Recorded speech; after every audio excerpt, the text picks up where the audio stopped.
it's very important that we start off by understanding that the Sports Academy is not a building. It's a program. The program is going to be, it's a change in what we understand of how we're going to develop talent. Which is why I wanted to start off by explaining the basis of the Sports Academy, by asking the very pertinent but fundamental question of what is talent. Most people, when you ask what is talent and what they understand talent to be, and this is a common answer that you will get from anyone in the street, a lot of times from your membership, and even from some members of your executive. When they ask, what is talent? Usually it refers to some God-given ability, some special ability that you were born with. And I have to confess that I was one of those persons who originally believed that.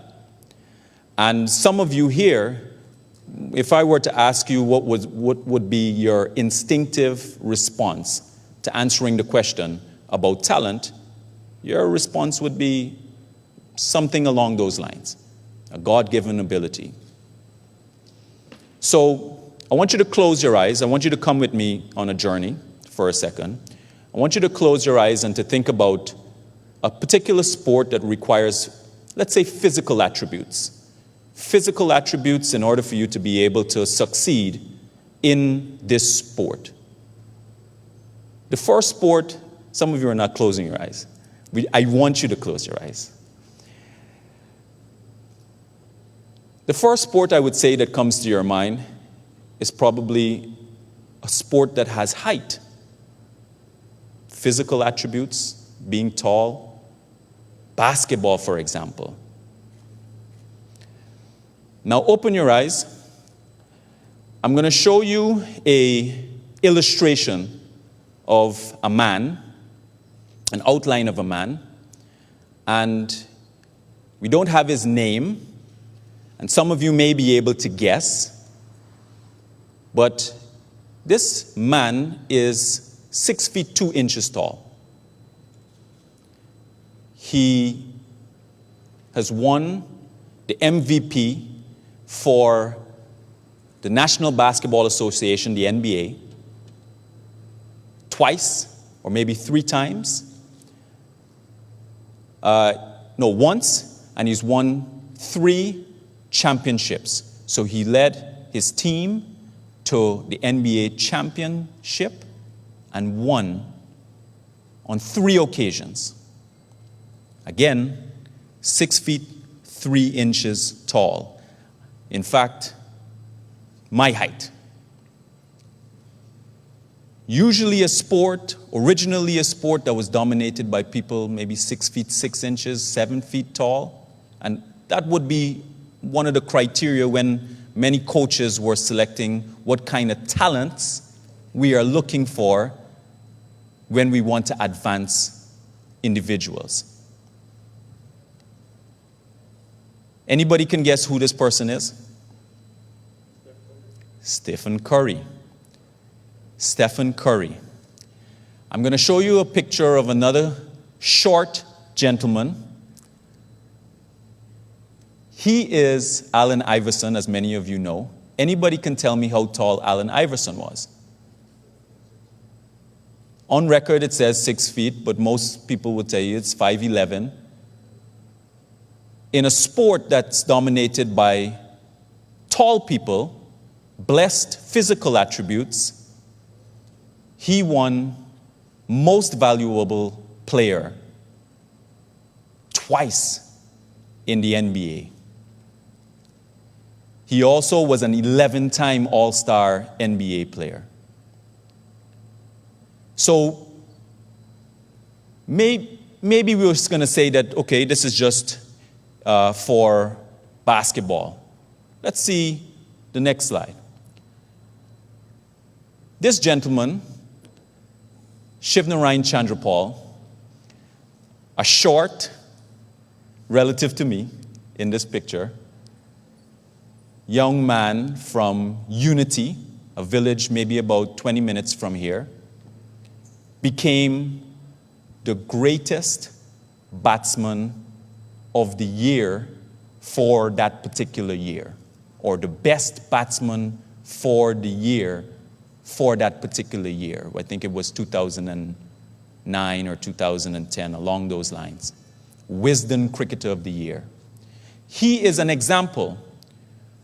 We have more than one example where a cricketer coming from Guyana, I'll use another example, Ronnie Sarwan, or Ramnaresh Sarwan, a cricketer from Wakenham, became ranked as the best batsman in the world.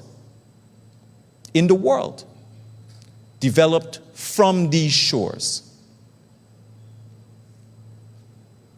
So maybe we'll say that, okay, this is short, they're batsmen. Batsmen are supposed to be short. So let's flick over to the next slide. This guy, his name is Tom Brady.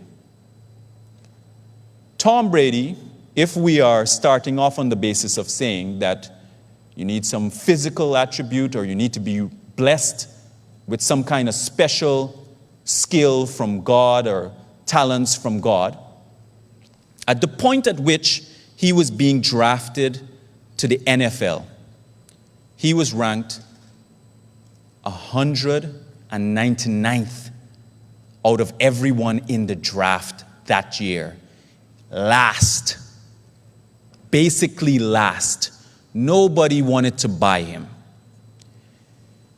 On the quarterback scale, when there's something called the combines, where they rank players based on their performance, they measure all kinds of things like speed and their ability to throw and a number of other things. Of all the quarterbacks who ever participated in the combines from which they are selected to be drafted, he had the worst score in history. Worst score.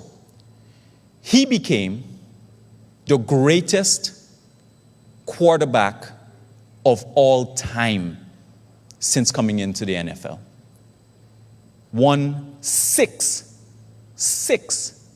NFL championships. And just so that you get an understanding of how difficult that is, once you start the playoffs in the NFL, you cannot lose a single game. In order to win the championships, you cannot lose a single game. So you can't do the best in 3 or the best in 5 or the best in 7. Once you lose, you're out. He's done it more than anyone else 6 times.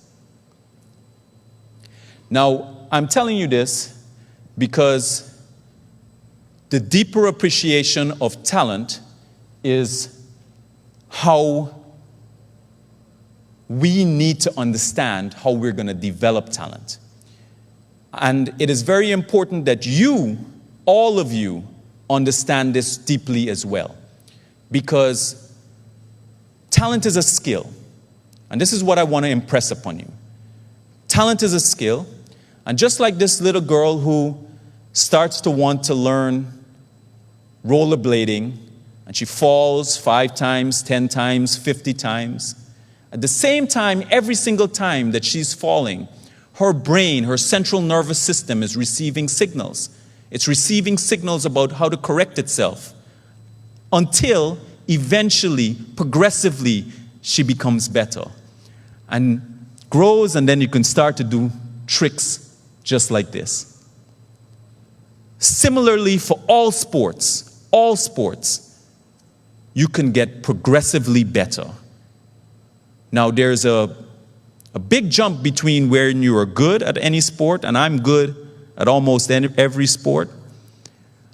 But in order to get to the great level where you're recognized as being on a world-class level, there's a big jump that you have to make.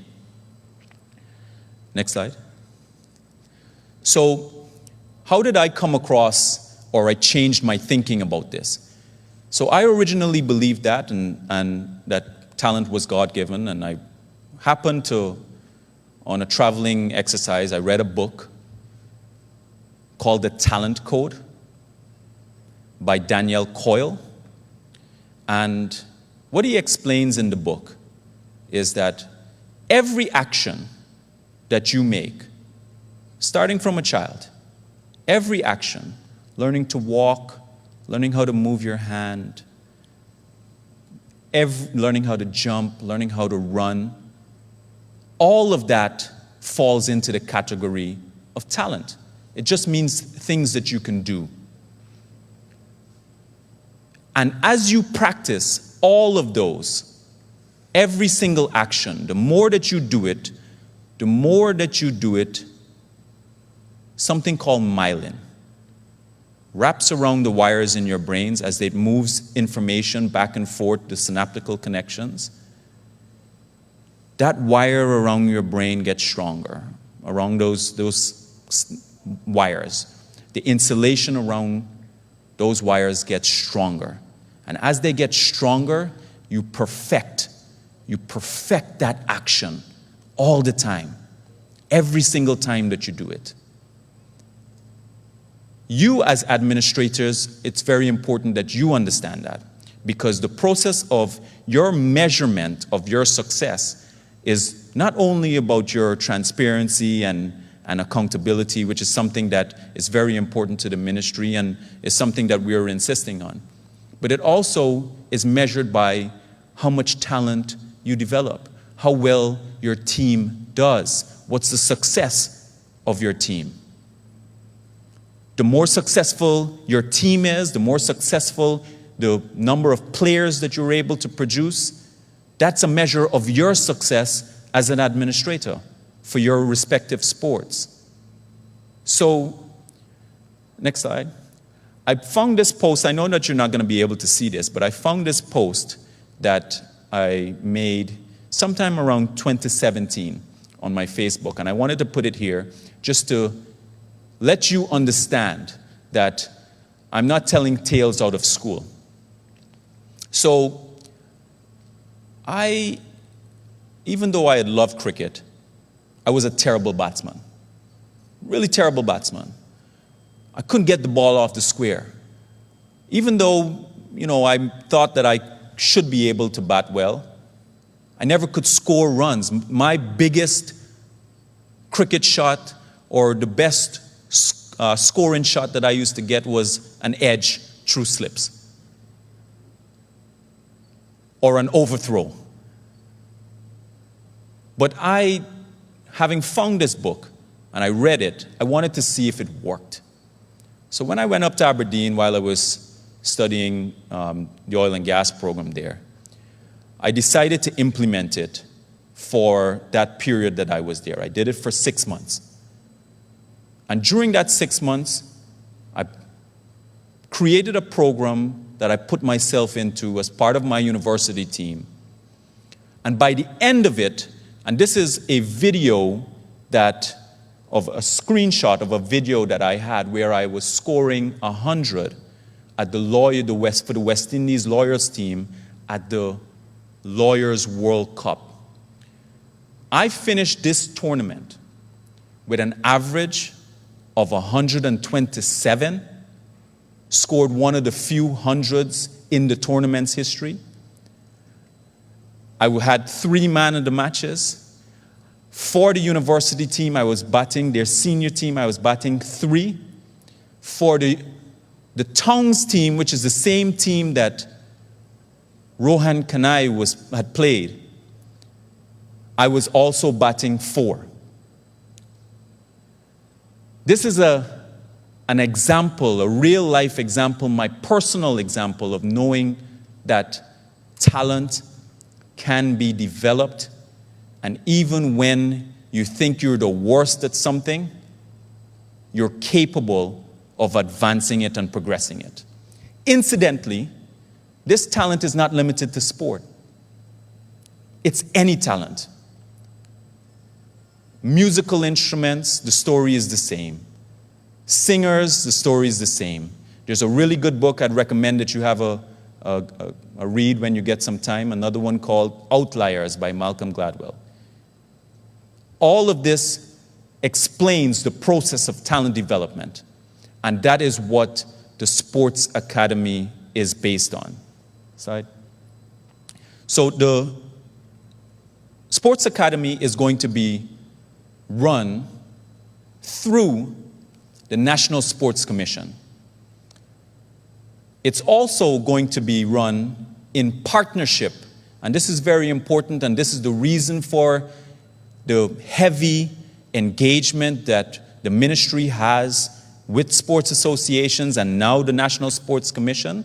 It's going to be run through the sports association, so in collaboration and in partnership with the sports associations and federations. So you have a very important role in the entire process of running the sports academies. The categorization into sport so far, and I want everybody to appreciate, I know that there's some people that are asking themselves, well, why are we not a core sport? This is the core sports for the moment. This isn't intended to be the end of the core sports. These are the ones that we've identified as being the core sports for the moment. There will be opportunities for expansion, but the core sports are cricket, football, basketball, squash, swimming, track and field, barely see hockey, tennis, table tennis, volleyball, and badminton and rugby. Those are the core sports. The core sports were really identified based on the number of persons who are engaged, the facilities that the ministry has that will be able to assist, and this is why you'll see in the next slide why that's important. It also gives us how easy it is to access the core sports, so the actual sport for young people to be able to play, and the accessibility for young people to play, because there is a target of an age range that we have as part of the core components of how the Sports Academy is structured. So the Sports Academy is built on 3 pillars. The first pillar is the nursery. The second pillar is tournaments. And the third pillar is the elite academy or elite training. The nursery is, the target range is 12 to 25. The NSC is going to provide the sports organizers and coaches. The ministry and the NSC is going to provide the facilities as well, meaning the venues, the gear, a lot of the equipment that's needed. And then finally, the National Sports Commission and the sports associations to design and implement a program. All of the core sports have to have this nursery. The nursery focuses on getting younger people into the program so that we can start to get young people active again, start to increase the pool of talent, to replenish the overall system of talent. The second pillar is based on tournaments. The tournaments is where the National Sports Commission, with funding from the Ministry of Culture, Youth and Sport, provides at least $12 million for the 12 core sports to be able to access every single year to run tournaments. There's some sports that will require more funding. More funding will become available for that sport. But any tournament for the core sports that is run with the National Sports Commission, you can know when you're planning every year that $12 million, at least $1 million for each of the core sports, is available for you to tap into so that you can run tournaments. The final stage of the sports academy, or the final pillar of the sports academy, is the elite training program. This is really where the magic happens. We take when I say we, I mean the sports associations and the National Sports Commission. We take the elite performers, or the above average performers who we have identified coming out of the tournaments. So this sports academy is built in a progressive way. You take the elite performers who come out or are identified in the tournaments, and we put them into an academy, an elite training academy. The elite training academy functions like a camp, 4 to 8 weeks. During that period of time, all of the persons who have identified, who've fallen into the elite training academy, all of them will be paid stipends.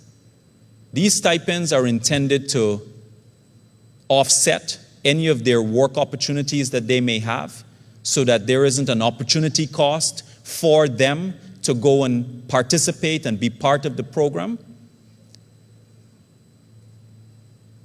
When they're part of the program, however, it is expected that during that period of time, they dedicate themselves entirely to the training of the program. So basically, an all-day affair, morning, noon, and afternoon, maybe even in the evenings. That's one of the reasons why the facilities have been so important for the ministry and the government of Guyana, so that we can create the vehicle through which we can run the elite training program. The academies, the elite academies, will also be outfitted, and we will have available for you the equipment that is needed so that you can focus on the finessing of the talent. Finessing of the talent. So for example, when you're playing basketball and you're putting your hand here instead of here, or when you're playing football and when you're, instead of kicking this way, you're supposed to be kicking this way to get some turn on the ball, or when you're playing cricket, instead of turning the bat this way too early, or you should hit it straighter and then turn. All of the minor adjustments in terms of finessing your biomechanics and how you implement your particular respective playing of the sport and movement, that is where the finessing comes in. What is important for you to understand here is that this requires elite coaching. Elite coaching is key here. You're not going to be able to get in most instances, and probably all instances, you're not going to be able to get your nursery sports organizers and coaches to be your elite coaches.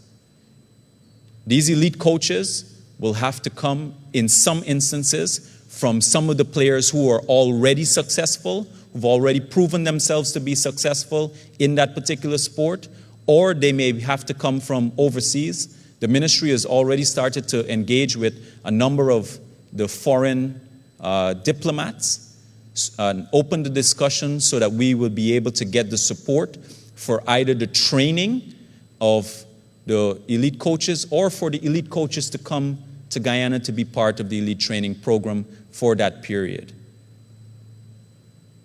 Upskilling is also an important part for the coaches, and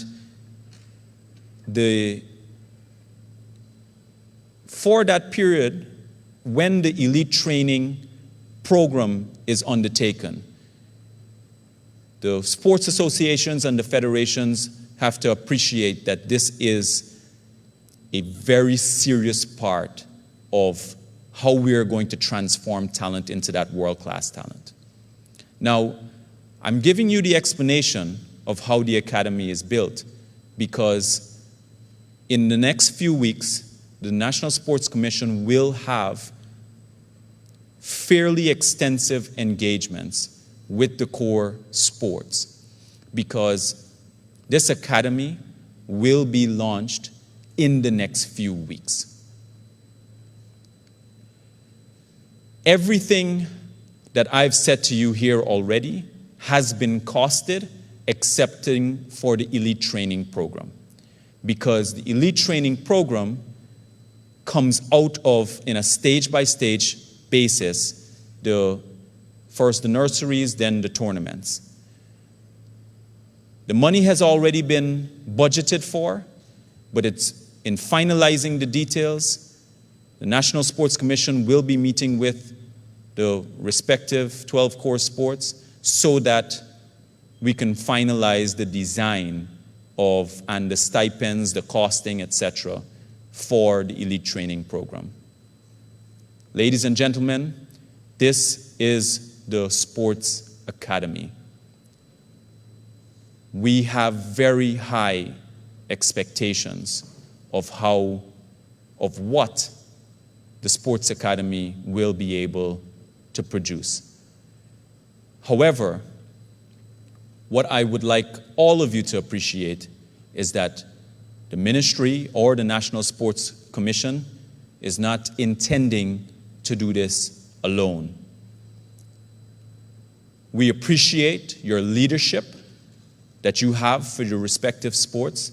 We also appreciate that there are some sports that are ahead of the game, but that all of the sports have to become at a fundamentally competent level, much more professional. And it has to be the case that all of the leaders for the respective sports associations and federations, that they take their jobs seriously. We're taking our jobs here at the ministry and at the National Sports Commission. We're taking our jobs seriously. And we haven't stopped pressing. We've been pressing from the moment that we got in. But in order to see the results, the Prime Minister spoke liberally on this collaborative approach that has been the direction of the President. That's how we've been doing our work here at the ministry. It means that that same effort and coordinated effort so that we can produce a many hands type of situation, pulling in the same direction, rowing in the same direction so that we get to the destination that we all want to go. This is the Sports Academy, the ship that will take us to that destination. And this will happen, and it must happen. And we can do it together. Thank you very much, folks.